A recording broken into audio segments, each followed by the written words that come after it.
Dios les bendiga, iglesia. Dios les bendiga esta mañana. Buenos días. Realmente, siempre cada domingo es de bendición poder estar juntos y adorar a nuestro Dios Todopoderoso. Iglesia, y hoy será un día histórico para la iglesia por siempre. Hoy será un día histórico para esta congregación hispana de Blue Hills. Hoy será un día histórico para el pueblo que se congrega cada semana en este lugar, para los grupos pequeños que se congregan en la ciudad. Hoy se van a comenzar a estremecer los cimientos del mundo, porque el pueblo de Dios hoy aquí comienza 40 días de oración sobre Birmingham.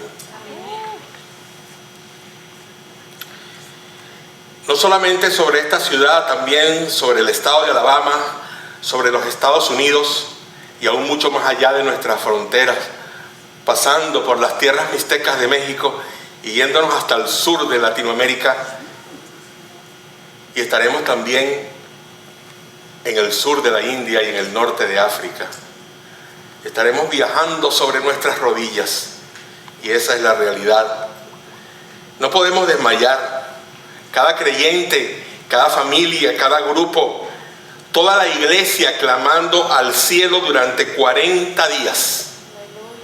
Y esos 40 días, que son solamente el inicio de una vida de oración, el infierno va a temblar. Y el infierno tratará de luchar contra la iglesia. Escuchen esto: veremos la mano de Satanás tratando de luchar contra la iglesia. Pero durante esos 40 días habrá bendición espiritual de parte de Dios. Así que esta batalla la tenemos ganada.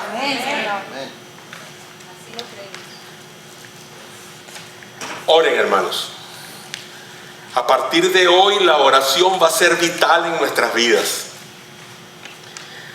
Para poder llevar una vida próspera en lo espiritual, en la salud y también en la estabilidad emocional y económica, hay que orar durante 40 días a los cielos.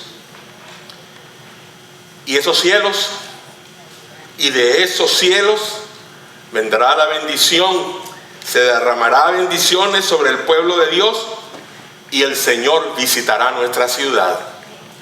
Amén, iglesia. Amén.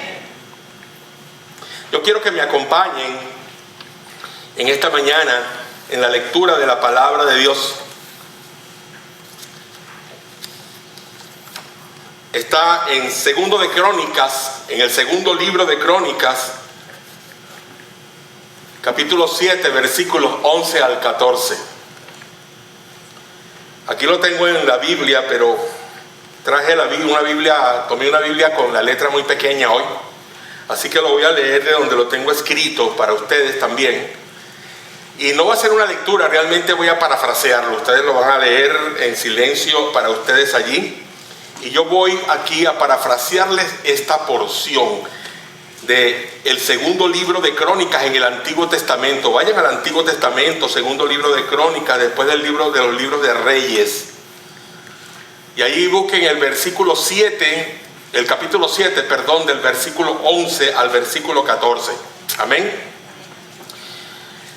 Hermanos, cuando Salomón terminó exitosamente todo lo que había planeado hacer en el templo de Dios y en el palacio, Dios se le apareció a él una noche y estuvo diciéndole lo siguiente: he escuchado tu oración y he elegido este templo para que en él me ofrezcan sacrificios siempre.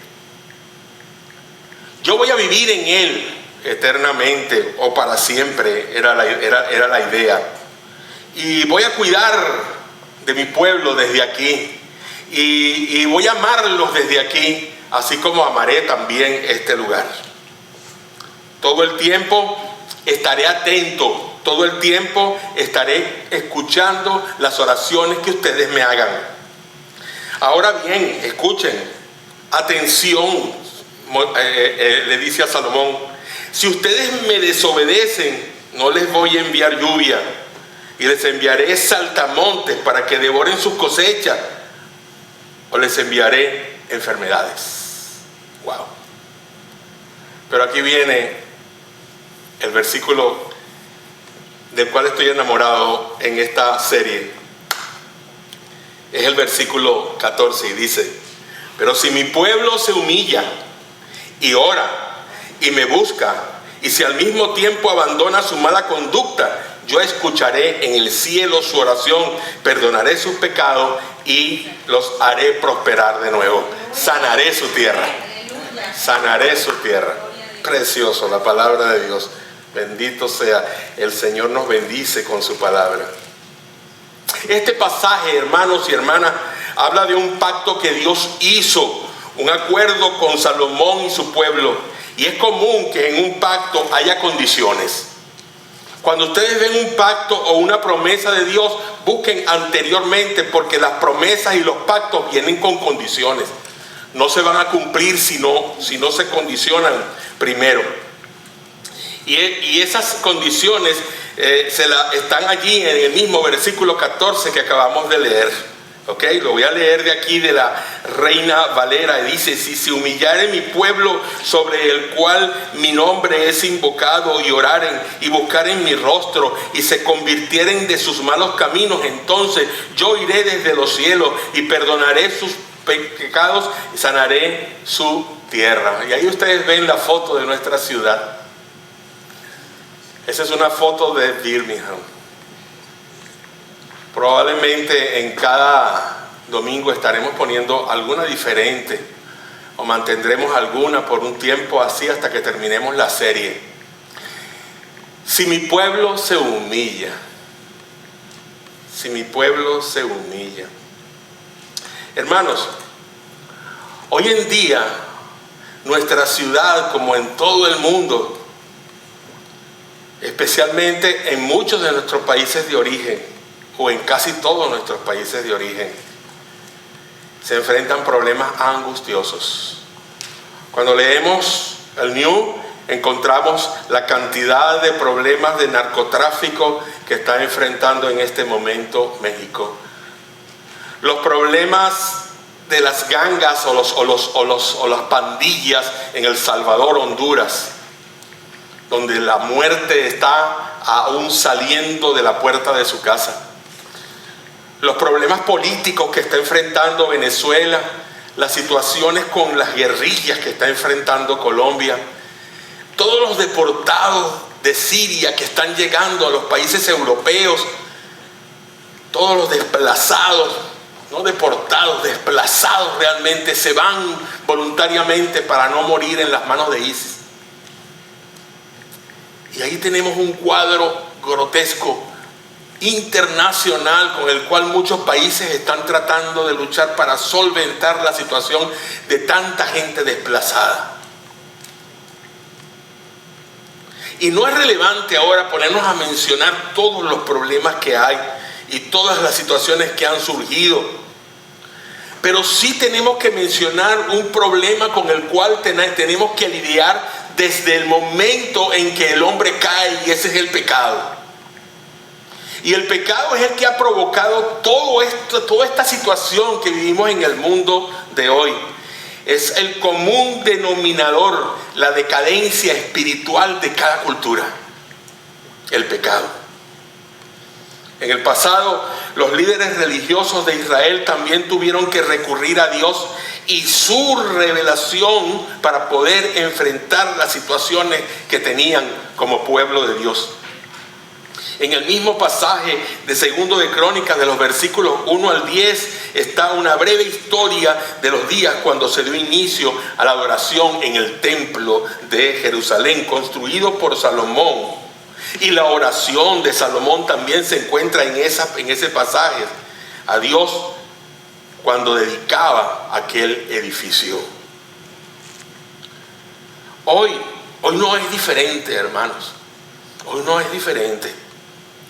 Solamente una cosa ha cambiado, pero hoy no es diferente. en cuanto a las disciplinas que el Todopoderoso aplicaba a aquella gente y en cuanto a las disciplinas que el Todopoderoso nos aplica hoy a nosotros como pueblo. Son las mismas disciplinas por causa de la desobediencia y por causa de nuestra infidelidad. Pero algo sí ha cambiado, como dije hace un momento, el templo. El templo ha cambiado. Ya no es un edificio hecho de manos como este donde estamos ahora. En el nuevo pacto se cumple la profecía de Ezequiel, capítulo 36, 26 al 27. Os daré un corazón nuevo y pondré espíritu nuevo dentro de vosotros y quitaré vuestra carne de vuestro corazón y quitaré de vuestra carne el corazón de piedra y os daré un corazón de carne y pondré dentro de vosotros mi espíritu y haré que andéis en mis estatutos y guardéis mis preceptos y los pongáis por obra. Ya esto es un edificio que cuando salimos de allí se cierra y queda frío totalmente. No tiene sentido ni siquiera las cosas donde estamos de pie sentados. Nada de lo que está aquí es consagrado a Dios. Solo ustedes. Solo ustedes, cada uno de ustedes. Hoy cada creyente es el templo donde el Espíritu Santo está morando. Y es vital mantenernos en comunión con Dios desde nuestro propio templo, nuestro ser, espíritu, alma y cuerpo, y no en un sitio especial solamente cada semana. Al que erróneamente llamamos templo o a veces hasta iglesia. Y yo no los culpo de eso, no es pecado. Hermano, no es pecado de decir voy a la iglesia. Es algo que culturalmente se nos enseñó. Es algo que culturalmente se nos metió a nosotros desde nuestra niñez. No importa en qué religión estuviésemos, hablábamos de iglesia como tal, el sitio o el edificio donde teníamos que ir a reunirnos. Porque de hecho las iglesias dicen iglesia, the church at Brook Hill, la iglesia en Brook Hills. Y la iglesia no está en Brook Hill, está en la ciudad. La iglesia no está en Brook Hill, está en sus casas, está en las fábricas, está en las empresas, está en las yardas, está en la construcción. La iglesia está en las casas durante la semana y el domingo se reúne en ese lugar. Así que el nombre de The Church at Brook Hill es solo una referencia, hermanos, no es más nada. No es más nada, es una referencia. Pero ahora solo vamos a concentrarnos en el capítulo 14 de Segunda de Corintios, de Segundo de Crónicas, capítulo 7, en el versículo 14, Y dice: si se humillare mi pueblo sobre el cual mi nombre es invocado, y oraren y buscaren mi rostro y se convirtieren de sus malos caminos, entonces yo oiré desde los cielos, perdonaré sus pecados y sanaré su tierra. Hoy comenzamos 40 días de oración sobre nuestra ciudad. Y este pasaje es básico para la experiencia que nos espera. Quiero compartir con ustedes 4 condiciones que son 4 estrategias que Dios nos recomienda que hagamos para conseguir la respuesta de Él en estos 40 días. Necesito ver sus lápices en sus manos. Espero que se le haya entregado uno. Si usted no tiene un lápiz, en la mesa hay un vaso con algunos lápices. No se entregan lápices por lo general aquí, pero hoy me ha placido a mí que ustedes tengan un lápiz porque es necesario que lo tengan. Ustedes van a llenar su bosquejo en el día de hoy, pero hay una tarjeta anaranjada que vamos a utilizar también durante el servicio. La primera estrategia, hermano, la palabra de Dios dice en el 14: si se humillare mi pueblo. La primera estrategia para que la oración llegue a los oídos de Dios. La primera estrategia, hermanos míos, para que la mano de Dios derrame bendiciones sobre nosotros y sane nuestra tierra, es humillarnos. Es humillarnos. Tremendo. ¿Qué quiere decir el Señor aquí con humillarse? Y a veces quizás por nuestra mente en este momento están pasando muchas cosas. Están pasando muchas cosas. A veces ni siquiera estamos enfocando nuestra propia vida, sino que estamos enfocando la vida de otros. Y estamos equivocados, porque no es eso lo que Dios está diciéndonos en este lugar, en esta parte. Pero humillarse, en el castellano, en el inglés, en cualquier idioma, tiene un significado de colocarse por debajo de otro. ¿Ok? Cuando una persona se humilla, se coloca por debajo de la otra persona. ¿Ok? Esa es la idea. Esa es la idea. Una de las cosas especiales que el pueblo de Dios siempre debe hacer es recordar debajo de quién se va a colocar siempre. Una de las cosas que usted tiene que meterse en su mente y en su corazón es saber por debajo de quién usted va a estar. Y ese es el Señor. Siempre recuerden esto. Recuerden quién es el Señor de sus vidas. Recordando quién es Señor, ya tengo toda la batalla ganada. Debemos preguntarnos entonces, pregúntense para poder recordar quién es el Señor. Pregúntense, ¿cómo es el Dios al cual le sirvo? ¿Cómo es el Dios al cual le estoy sirviendo? ¿Es verde? ¿Alargado? ¿Rectangular? ¿De papel?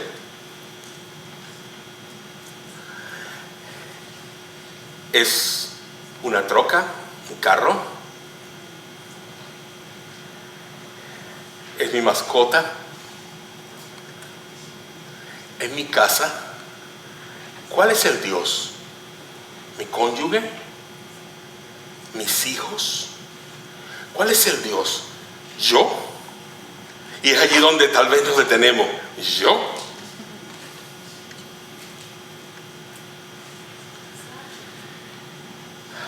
Cuando nos llegamos a ser conscientes, que llegamos a ser conscientes de la respuesta de quién es Dios, cuando usted entienda quién es Dios, entonces allí va a sensibilizar su conciencia y va a recordar que usted es un simple mortal.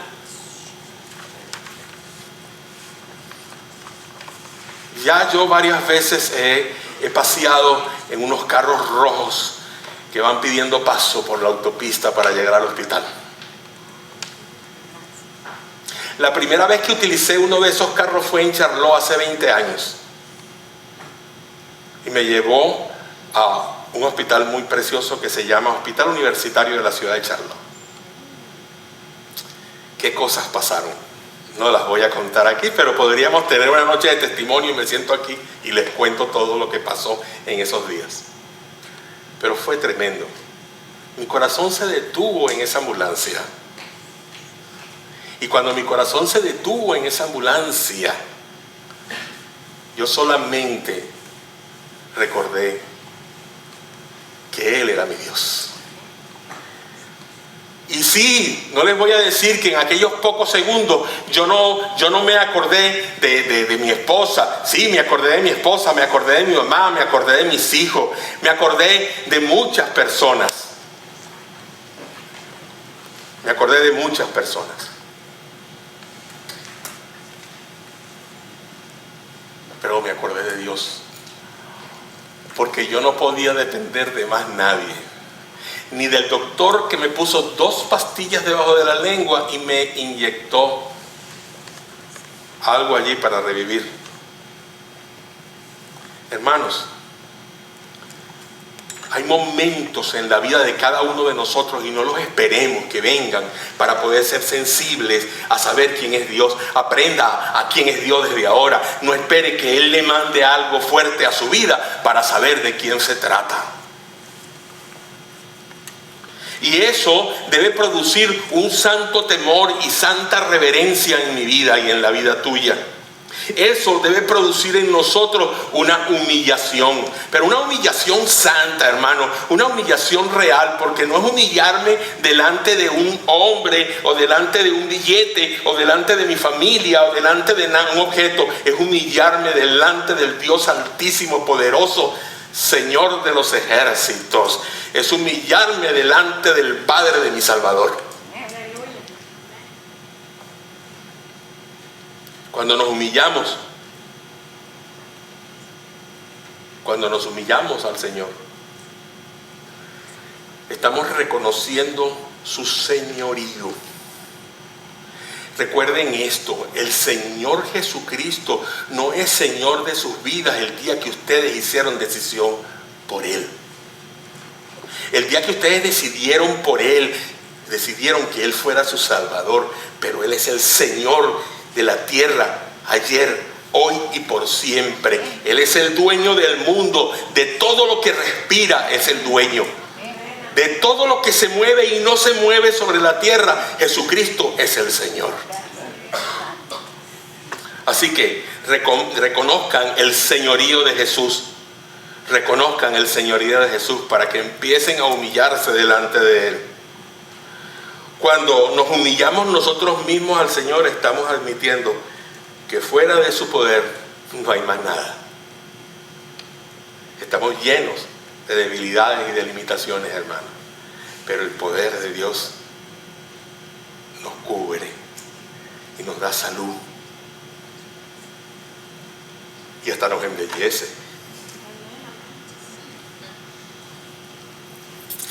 Todo esto es una manera de decir: Señor, yo no puedo, pero tú sí. Yo no puedo, Señor, pero tú sí. Eso es importante. Eso es importante. Quiero terminar este punto con este pasaje que con claridad nos habla al corazón de la conciencia. Escuchen. También ustedes, jóvenes, jovencitas, jovencitos, también ustedes, jóvenes, muestren respeto hacia los mayores. Muestren respeto hacia los ancianos. Véanme a mí, no porque sea un anciano ya, o porque sea el anciano de la iglesia. Véanme a mí, porque quiero que me escuchen y me presten atención, jovencitos, adolescentes, pequeños, escúchenme, mírenme, sean respetuosos ante los ancianos. Y todos ustedes, papá, mamá, personas solteras que están aquí, adultos en general, dice la palabra, todos ustedes practiquen el mutuo respeto. Respétense mutuamente. Respétense mutuamente. Padres, respeten a sus hijos. Hijos, respeten a sus padres. No abusen los unos de los otros. Hijos, aprendan a aceptar las disciplinas de sus padres, aun cuando sus padres sean mayores. Aun cuando sus padres sean mayores. Cuando yo tenía 19 años, casi 20, por una tontería que hice el día anterior, no era tan tonta, mi padre me levantó de mi cama a la mañana siguiente pegándome. ¡Wow! Eso es horrible, hermano, que usted esté soñando y esté dormido y lo que sienta es la correa de papá en las piernas, y no justamente fue con una correa, fue con otra cosa peor. Se podrán imaginar lo que pude haber hecho el día anterior, pero no viene al caso, algo malo hice. ¡Wow! Y cuando yo sentí aquello en mis piernas, me acurruqué, así me puse así contra un rincón de mi cama. Y mi padre otra vez levantó la mano, y cuando levantó la mano y me vio allá, se le salieron las lágrimas a él primero que a mí. Pero cuando yo vi a mi padre así, y lo vi que lloraba, yo dije: ahí está la autoridad. Hermanos, cuando Dios llega a nuestras vidas a disciplinarnos, Él es el grande, el fuerte, el poderoso. Pero dice la palabra de Dios: no entristezcáis al Espíritu Santo de Dios, no lo contristéis, no le des tristeza por causa de tu falta, por causa de tu pecado. La palabra de Dios nos llama a que en la familia debemos ser un conjunto que esté de acuerdo, que esté ocupando sus roles de hijos y de padres.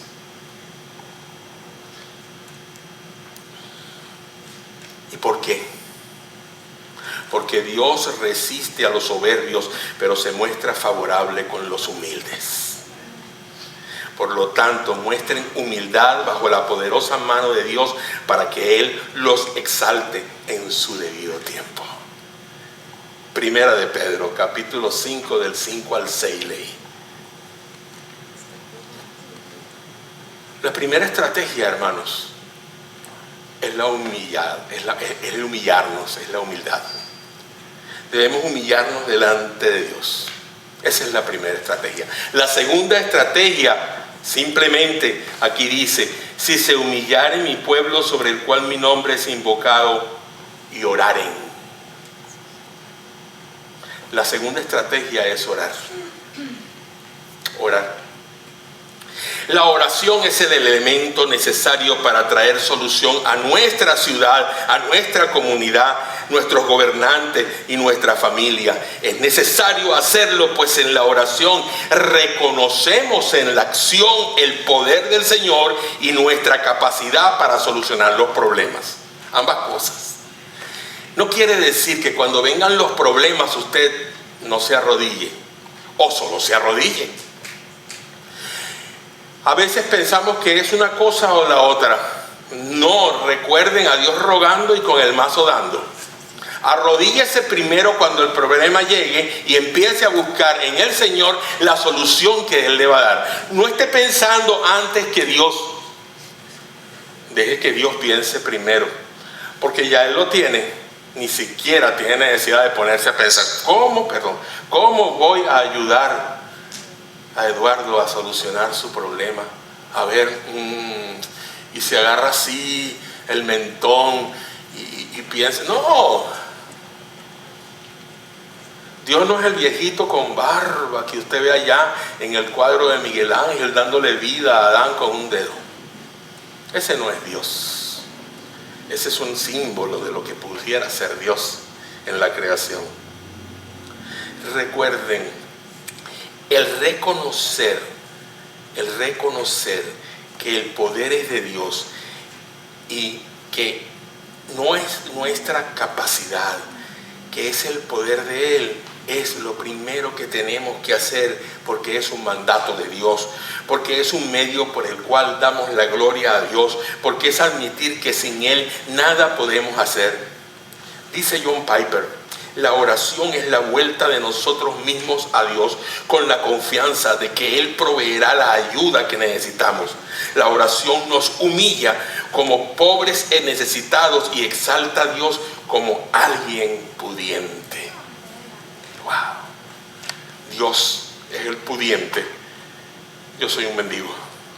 Cuando ustedes estén orando, trasládense al downtown, a esa plaza que está allá en el downtown, no recuerdo su nombre en este momento, y allí donde todos los mendigos duermen y se la pasan por allí, y usted ve a aquellas personas indigentes que necesitan un plato de comida, mal vestidas, malolientes. Ahí estamos nosotros dibujados. Simbólicamente nosotros delante de Dios estamos así. Nuestras acciones son trapo de inmundicia delante de Jehová de los ejércitos. No importa lo bonito que hables, no importa las cosas bonitas que puedas hacer, no importa cuánto puedas tú estar exaltado como un gran cantante, como un gran predicador, como un gran orador, como un gran evangelista, no importa. Delante de Dios, tus acciones son como trapo de inmundicia. ¿Y cómo oraremos durante los 40 días próximos? Con constancia, dice Primera de Tesalonicenses capítulo 5, 17, orad sin cesar. Orad sin cesar. Orad continuamente. Muchas cosas van a ser dichas acerca de la oración durante toda esta campaña, pero a la vez de hablar acerca de ella, también la pondremos en práctica.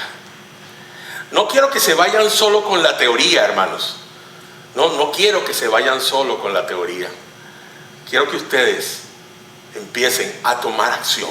Tomen su tarjeta anaranjada que está allí y pongan arriba de su tarjeta, en la parte de arriba de su tarjeta, aquí donde dice peticiones, pongan su nombre. Y al lado de su nombre ponen un yo grandote.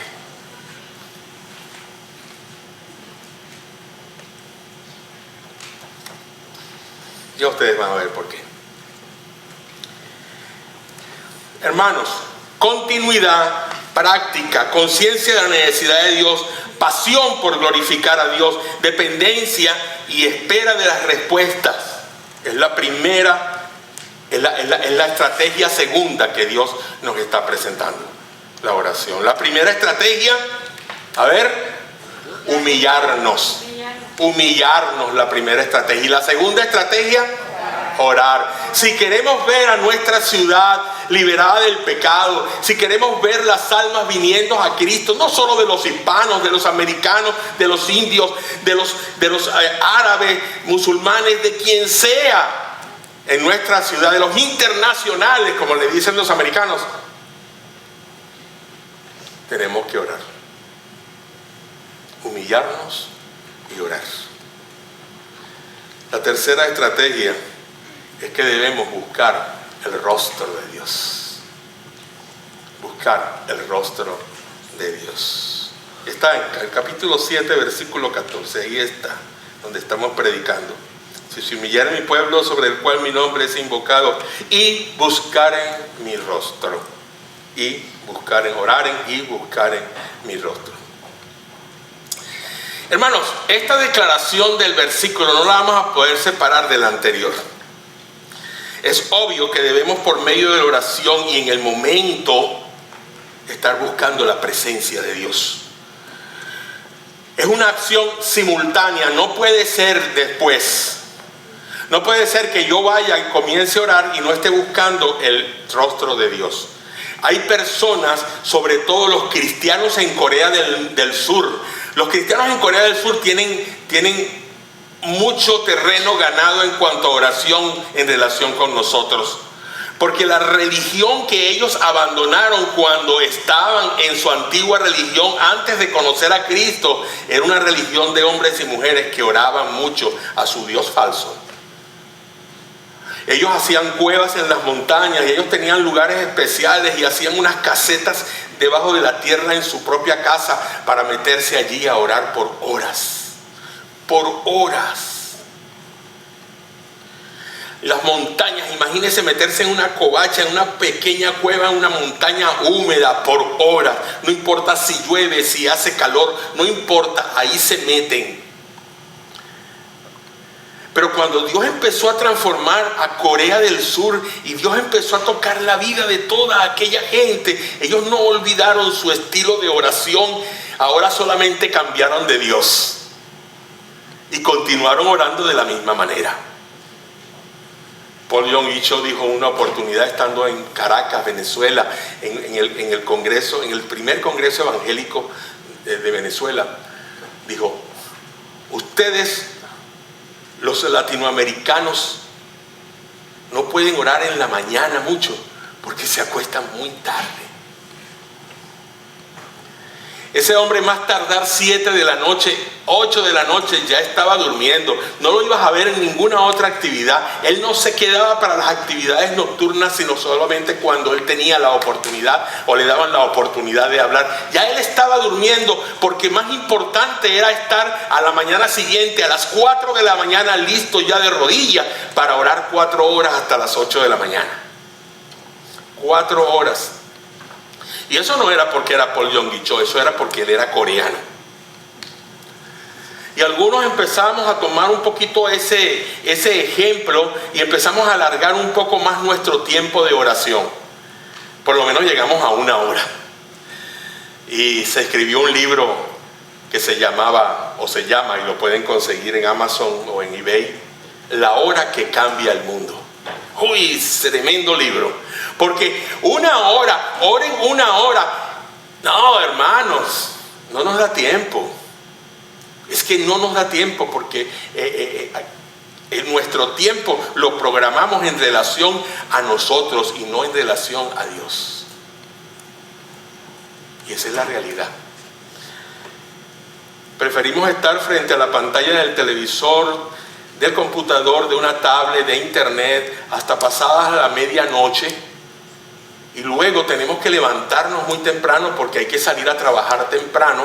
Pero ese muy temprano ya es faltando poco tiempo para poder lavarme, vestirme, tomarme un café y salir. Así que no hay tiempo.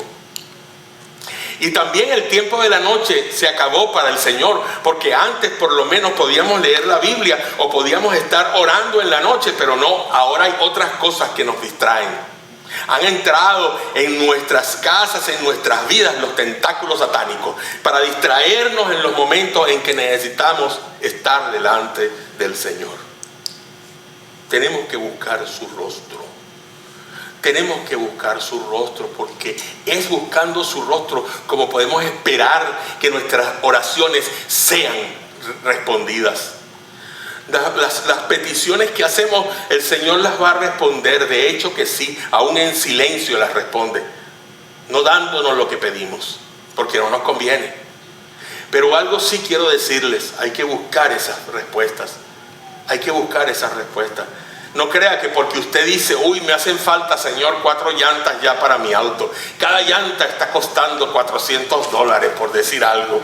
Oh, Señor, qué caro, yo cómo voy a gastarme $1,600 o $2,000 en 4 llantas. Por favor, envíame las 4 llantas, Señor, regálamelas. Y más adelante, cuando usted va por ahí, por la 459, caen 4 llantas del cielo. Pum, pum, pum, pum, pum. Y usted se para rápidamente a recogerlas, porque esas fueron las llantas que Dios le mandó de su almacén. Falso de toda falsedad. Eso lo enseña la teología de la prosperidad. Pide, que Él tiene un supermercado allá arriba. Hay un Walmart tremendo allá en los cielos. Pide. Los cajeros son los ángeles y ahí están solamente. No tienes que pagar nada. Al buscar su rostro, al orar, sintiendo la realidad de que Él está allí contigo, disfrutamos de su dulce presencia. Disfrutamos de su dulce presencia.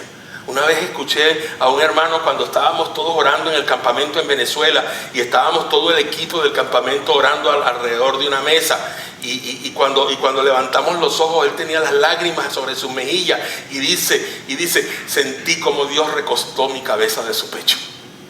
¡Guau! Fue tremendo, hermanos, es realidad. Al buscar su rostro estamos demostrándole que nuestra confianza descansa en su voluntad y nada más. Ahora surgen preguntas: ¿dónde encuentro su rostro? ¿Dónde está su presencia? ¿Dónde habita Jesús? ¿Dónde habitas, maestro?, le preguntaron los discípulos. La Biblia nos da la respuesta. Nos da la respuesta. Mire, no lo vamos a leer, pero están ahí las citas en sus notas. En 1 de Timoteo 6:16 dice que Él habita en la luz inaccesible, su luz inaccesible. Él no habita en templos, dice en Hechos capítulo 7, versículos 48 y 17, 24. Él no habita en el templo. Yo no habito en templos hechos de manos de hombres. No habito en templos hechos de manos humanas. En medio de los que se reúnen en su nombre, Él habita, como dice en Mateo capítulo 18, versículo 20.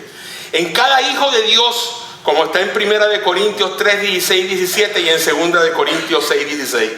En el culto cristiano, donde quiera que nos reunamos, bajo un árbol, al lado de un río, como aquellas mujeres que se reunían cuando Pablo estaba allá con aquellas damas que se reunían, y una de ellas vendía púrpura. ¿Cómo se llamaba? Lidia. Wow, tremendo. Una pagana que recibió a Jesús y luego puso su casa al servicio del Señor. ¿Cuántos deberíamos poner nuestras casas al servicio de Cristo? ¿Cuántos deberíamos abrir las puertas para que la comunidad viniera a nuestras casas? Él habita, según Apocalipsis capítulo 21, versículo 22, en el templo del cielo. En el templo del cielo. Él está en cada uno de los que hemos confiado en Él y solo en Él. Primera de Corintios 3:16 dice: ¿no sabéis que sois templo de Dios y que el Espíritu de Dios mora en vosotros? Con base a este versículo creemos que lo primero que todo hijo de Dios debiese saber es que es el templo del Espíritu Santo de Dios, el cual ya está en Él. Romanos 5:5. Y además, por ser hijos de Dios, estamos unidos a Él en espíritu. Amén, iglesia. Su presencia está con cada creyente en cada momento. Él no nos va a desamparar. Él es supremo sacerdote que ruega por nosotros, que intercede por su iglesia, que busca su rostro y hace su voluntad para encontrar la respuesta a la oración que hagamos a Él cuando Él quiere. Cierren, por favor, sus notas. Cierren sus ojos. Inclinen sus ojos. No quiero escuchar ni el paseo de un zancudo por aquí, de un mosquito. Quiero verlos a todos humillándose delante de Dios ahora. Quiero verlos a todos cerrando sus ojos, por favor. Mírese usted allí con Dios. Busque su presencia en este instante. No diga nada. En silencio todo el tiempo. Usted con Él. Él con usted. El Espíritu Santo está haciendo el trabajo. Usted simplemente búsquelo. No piense en más nada. Su mente solamente pensando en Cristo. Piense en Jesús. Jesús. Jesús. Dígale a Jesús: escúchame, Jesús. Maestro, aquí estoy. He venido a tus pies humildemente. Aquí estoy. Hoy he venido a tus pies para adorarte. Hoy he venido a tus pies para bendecirte, Señor. Eres el Dios grande. Yo soy solamente tu hijo. Solo tu hijo, Señor.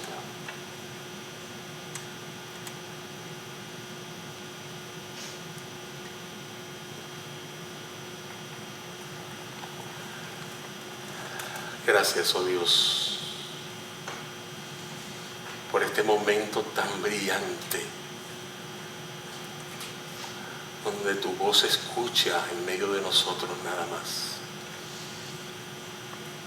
en nuestras vidas, en nuestros corazones. Gracias, Altísimo Creador. Gracias, Señor de los cielos.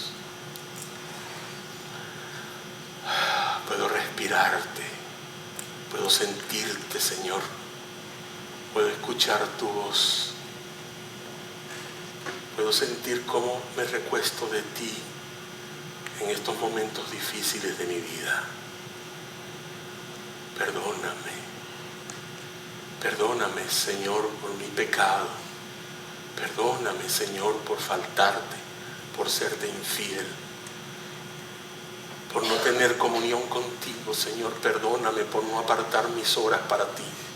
Son tus horas más que mías. Enséñame a orar, Señor. Enséñame a orar.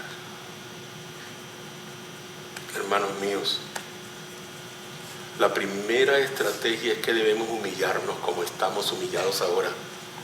La segunda estrategia es que debemos orar como ustedes en este momento están elevando su corazón al cielo. La tercera estrategia es que debemos buscar su rostro como lo han hecho ustedes en este momento. Y la cuarta estrategia, y abran sus ojos y miren acá, es que debemos abandonar el pecado. Debemos abandonar el pecado. Capítulo 7, versículo 14. Si se humillare mi pueblo, sobre el cual mi nombre es invocado, y oraren y buscaren mi rostro, y se convirtieren de sus malos caminos. Debemos abandonar el pecado. Sus malos caminos hace referencia a una práctica pagana que Israel había incorporado a la vida nacional. Son los malos caminos de los cananeos, de los que Dios deseaba ver que su pueblo no perseverara junto a ellos. Fueron esos los malos caminos, y ellos preservaron más bien aquellos malos caminos para con ellos mismos, única y exclusivamente. Eran esos los malos caminos.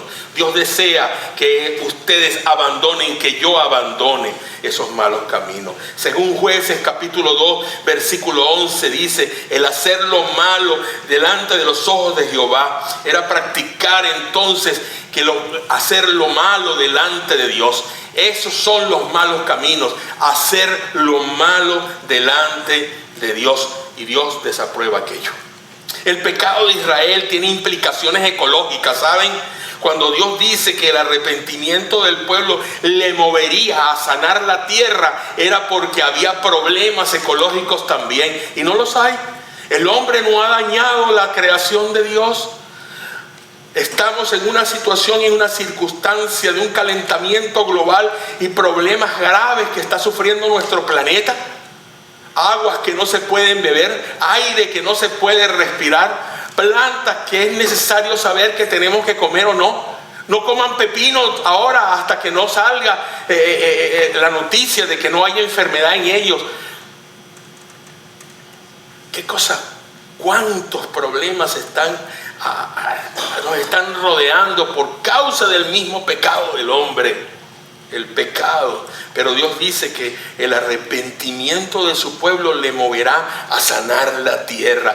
Y digámosle a Dios: Señor, ayúdanos a sanar la tierra de Alabama. Ayúdanos a sanar nuestras tierras, a que nuestras tierras sean prósperas, a que Alabama salga adelante en todo este tiempo con su agricultura, con su ganadería, con su producción, con su aire, con todo, que sea el estado más precioso y las tierras más hermosas que puedan verse en el mundo entero. Porque vivimos aquí y queremos que el Señor sane nuestra tierra. Según el capítulo 6 versículo 28, el tizón y el añublo eran plagas que eran muy semejantes y se habían adueñado de aquellos sitios. ¿Cuál es el enfoque de Dios entonces ahora en el Nuevo Testamento? ¿Cuál es el enfoque? Ahora vamos a ver desde el enfoque de nuestro corazón. La respuesta bíblica está en Romanos capítulo 14, versículo 23. Todo lo que no procede de fe es pecado. Todo lo que no procede de la doctrina es pecado. Todo lo que no procede del hecho de lo que usted ha creído y debe creer en Jesucristo es pecado. No condicione la creencia, no negocie con las doctrinas de la palabra de Dios. No se vaya ni a diestra ni a siniestra. No piense que Dios es bueno y no me va a hacer daño. Él me comprende, es que Él me entiende, es que si yo hago esto o no hago aquello. Si usted un domingo falta al servicio porque se enfermó, está bien, pero si usted un domingo falta al servicio porque no quiso despegar la cabeza de la almohada, es pecado. Si usted no se quiso levantar en la mañana sabiendo que tenía que orar porque quería dormir unas horas más hasta que se levantara y salir corriendo y apenas poder preparar un café instantáneo para irse a trabajar, es pecado. Todo lo que no procede de fe es pecado, dice la Biblia. Y Hebreos capítulo 11, versículo 6 lo enseña cuando dice: sin fe es imposible agradar a Dios. De hecho, Hebreos 11:4 se menciona el mismo problema de los sacrificios que tenemos también en Proverbios capítulo 15, verso 8, a saber, ¿por qué Dios aceptó el sacrificio de Abel y no el de Caín? Es la pregunta. La razón, hermanos míos, es que el sacrificio de Abel fue ofrecido por fe, pero el de Caín no. Era un sacrificio agradable a Dios. En el sentido de lo que se estaba ofreciendo, había un sacrificio. Aquel cosechaba verdura, pues sacrificó verduras, pues quemó verduras para Dios. Aquel sacrificó un animalito porque era ganadero, era pastor. Pero lo que está en el corazón cuando llego delante de Dios, no aquí a la iglesia los domingos, cada día de mi vida, lo que hago si no es para glorificarle a Él, sino para glorificarme a mí, es pecado. Una acción que aparentemente se ve como buena puede ser mala en sí misma para Dios. Algo que yo haga que ustedes lo vean como algo piadoso puede ser horrible ante los ojos de Dios. Como Dios siempre percibe lo que hay en mi corazón, Él lo percibe. Él lo percibe. Él percibe lo que hay en mi corazón, pero el Señor le dijo a Samuel le dijo: no te dejes llevar por la apariencia ni por su estatura, porque este no es mi elegido. Yo soy el Señor y veo más allá de lo que el hombre ve. El hombre mira lo que está delante de sus ojos, pero yo miro el corazón del hombre. Así que las apariencias engañan. Como decían antes, caras vemos, corazones no sabemos. John Piper dice lo siguiente: Él siempre ve nuestros actos externos, no como los ve un hombre, sino como extensiones de lo que Él ve en el interior. Sea que nuestros actos sean inmorales, como el robo, el adulterio, o que nuestros actos sean morales, como la asistencia a la iglesia, el servicio comunitario. Ambos serán abominables a los ojos de Dios si los corazones no son rectos. ¡Wow! ¡Wow, hermano! Iglesia, busca a Dios y abandona el pecado por medio del perdón. Primero reconoce tus fallas contra Dios, contra tus preceptos, contra tu prójimo. El Salmo 51:1 dice: ten piedad de mí, oh Dios, conforme a tu misericordia, conforme a la multitud de tus piedades, borra mis rebeliones. Ten piedad de mí, oh Dios, conforme a tu misericordia, conforme a la multitud de tus piedades, borra mis rebeliones. Lávame más y más de mi maldad, límpiame de mi pecado, porque yo reconozco mis rebeliones y mi pecado está siempre delante de mí. Contra ti solo he pecado y he hecho lo malo delante de tus ojos, para que seas reconocido justos en tu palabra y tenido por puro en tu juicio. He aquí, en maldad he sido formado y en pecado me concibió mi madre. Así como lo hizo David, con arrepentimiento, llorando amargamente, como Pedro cuando traicionó al maestro. En segundo lugar, se pide perdón. Si confesamos nuestros pecados, dice primera de Juan 1:9, Él es fiel y justo para perdonar nuestros pecados y limpiarnos de toda maldad. Pero no solamente son los pecados que cometo contra Él, también los que cometo contra el prójimo, soportándoos unos a otros, perdonándonos unos a otros. Si alguno tiene queja contra otro, como Cristo os perdonó, así también hacedlo vosotros.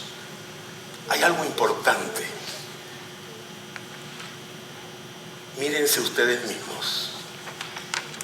Véanse a sí mismos. Piensen en cuáles son sus problemas. ¿Cuáles son los pecados con los cuales ustedes están lidiando en este momento? Y tomen su tarjeta, porque les voy a explicar algo. Esta semana estaremos orando con la página de Proverbios que está allí adentro. Ahí está, una página de Proverbios que está incluida en su boletín. ¿Correcto? Allí hay una columna que es Proverbios. ¿Cuál? 13. Proverbios 13. Ese es para los hombres. Y el otro proverbio, que es ¿cuál? 31. El 31. Ese es para las mujeres. Ahora usted enfóquese tanto en el de los hombres como en el de las mujeres, pero el hombre tome el patrón del hombre y la mujer tome el de la mujer. Varones, no vayan a tomar el patrón de las mujeres para decirle a su mujer: mira, así es como tú tienes que ser, o viceversa. Y aunque eso es para bien, ustedes tienen que verlo y leerlo todo, ustedes tienen que tomar la condición de mirarse en esos proverbios y de ver que usted tiene que orar por usted para que eso sea una realidad en su vida. La oración es personal. La oración es personal. Que esta semana orarán por ustedes mismos. La oración es personal. Van a colocar entonces una petición en la columna y la fecha en que la pidieron. Y la respuesta estará después cuando ustedes la tengan, con la fecha en que la obtuvieron. Desde hoy, en grupos pequeños, de manera personal, todos juntos van a hacerlo. Tenemos que hacerlo desde hoy, tenemos que aprender a hacerlo desde hoy, ¿ok? Así que coloquen ahora de una vez, por lo menos ahora mismo, tomen su bolígrafo y coloquen en un cuadro de la petición, y van a poner la fecha de hoy, un problema con el que ustedes están lidiando. Puede ser la mentira, pueden ser los pensamientos inadecuados, puede ser la envidia, puede ser la soberbia, el orgullo, la vanidad. ¿Cuál es la lucha que tienes? ¿Cuál es el problema? A lo mejor va mucho más de eso, y no quisiera mencionar otros que van más allá, porque yo espero que ninguno de los que están aquí presentes esté cayendo en otros problemas que van más allá. Pero si usted cae en un problema que va más allá, anótelo, presénteselo, confiéselo al Señor. ¿Y por qué no? Compártalo en su grupo pequeño. Uy, qué pena, pastor. No, compártalo. Tengo este problema, por favor, oren por mí. Vamos a orar para que Dios me ayude a salir de esta situación. Compártanlo. Yo no les digo que aquí se levanten y confiesen sus pecados. Háganlo en la parte más íntima de su vida, con su familia, con su esposo, su esposa, sus hijos, con su grupo pequeño. 4 estrategias. 4 estrategias que Dios presenta en 2 Corintios 7:14. A ellas las vamos a usar todas. Y cada domingo, después del servicio, cuando ya Lisbeth haya terminado su estudio, vamos nosotros a estudiar el sermón y a repasar el sermón con un estudio especial que va a salir ahora con relación al sermón que se va a estar predicando. Lo mismo pueden hacer los grupos pequeños, y lo vamos a poner todo eso en internet. Y yo les voy a indicar ahora, más tarde, cuando dé los anuncios, cómo ir a internet por medio de su celular y buscar todo eso. Por medio de su celular, hermanos. Es tan sencillo. Y es lo que ustedes manejan más. Así que, por favor, hermanos, no perdamos de vista estos 40 días que van a ser de mucha actividad. Hagan vigilias en los grupos pequeños. Trabajen, si ustedes no estén en un grupo pequeño, reúnanse con un grupo de personas, 3, 4 personas, y ustedes se citan para orar en cualquier lugar, para estar juntos y orar. No necesariamente, a lo mejor tienen que estar en un grupo pequeño porque no pueden, pero háganlo, no descuiden esto bajo ninguna circunstancia. Habrá muchas actividades que vamos a ir desarrollando y se van a ir anunciando, hermanos, pero esto es básico. Humildad, oración, buscar la presencia de Dios, abandonar el pecado. Como resultado, el Señor promete responder. Simplemente, el Señor promete responder. ¿Quieren tener al mundo en sus manos? Oren por Él. ¿Quieren viajar a través de la tierra? Oren por Él. La respuesta de Dios va a ser amplia, y va a ser muy amplia tal cual como sean sus oraciones. En tiempos de Salomón fue la restauración de su relación con el pueblo, que llegaría acompañada de bendiciones. Es lo mismo hoy. El Señor es el mismo ayer, hoy y por los siglos. 40 días de oración nos están esperando. Son muchas las peticiones que van a ir al trono de la gracia. Muchas intercesiones haremos por nuestra ciudad, por nuestro estado, por este país que nos cobija, por sus gobernantes, por nuestros vecinos, familiares, amigos, mucho más aún por la visión que Dios ha puesto en nuestros corazones. Más allá de nuestra frontera, en otras etnias alcanzadas, que no han sido alcanzadas con el evangelio de Jesús, entre los mixtecos, los suramericanos, los asiáticos, los norafricanos, donde no haya creyente, allí vamos a estar nosotros orando para que Dios haga y haga el trabajo con misioneros de levantar a un creyente en ese país, en ese lugar. 40 días, hermanos, 40 días. Vamos a ponernos de pie. 40 días, hermanos. Son 40 días que van a ser pocos para todo lo que vamos a seguir orando y para todo lo que vamos a seguir clamando a Dios. ¿Por qué, hermanos? Porque a Dios rogando, no oí. Y con el mazo dando. Así es. Manos a la obra. No perdamos de vista todo esto, porque el Señor va a respondernos. Sanará nuestras familias, nuestras vidas, nuestra tierra. Y veremos preciosas cosas. La congregación hispana de Dichura Blue Hills va a hacerse sentir. Y el diablo va a temblar. Señor, muchas gracias.